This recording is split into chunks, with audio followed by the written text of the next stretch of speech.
Hey mom, today's visit to the Chan Royal Palace in Wat Wi Hong Tong unfolded as more than just a walk through historical sites.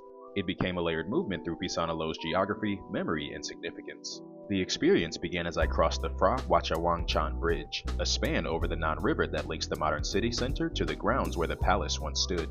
Walking across it, I was aware not just of the river beneath my feet, but of centuries of movement it had carried.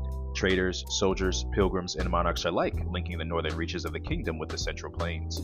The bridge became a threshold, a liminal space where the present touched the past, reminding me that the city's story is inseparable from its geography. Crossing it was a literal and metaphorical step into the layers of history that have defined Phitsanulok, signaling that the city's significance is found not just in what remains, but in the passages that connect then and now.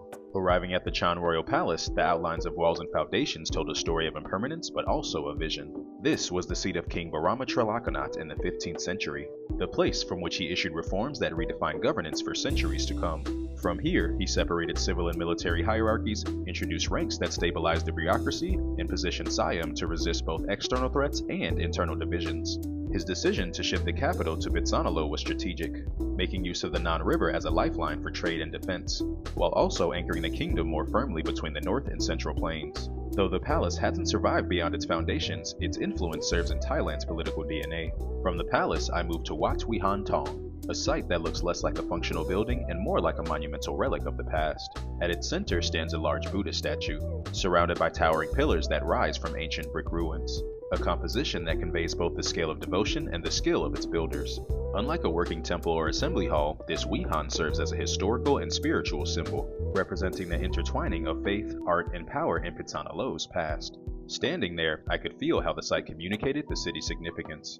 It's not only a place of religious focus, but also a monument marking the city's historical weight, connecting its spiritual legacy to the political authority once centered at the nearby palace. This reflection deepened my appreciation for the cities I visit on this journey south. Each stop, whether a bridge, a palace, a wihan, or a local museum, offers insight into how communities lived, governed, and expressed meaning over time. By engaging with history firsthand, I can trace the decisions, beliefs, and creativity that built these societies and see how those threads continue to influence modern life. Phitsanulok reminds me that every city carries its own unique story, and that walking through its monuments and ruins is a way to step directly into that story, to observe and to absorb lessons that books or guides alone cannot provide. As I continue my journey toward Bangkok, I carry with me the value of this approach. Each city is a teacher, each monument a chapter, and each museum a window into the past. By exploring thoughtfully, I'm not just moving across geography. I'm moving through layers of history, seeing how each place shaped the nation and deepening my connection to the path I'm traveling. And after a sweet treat, it was time to visit some temples.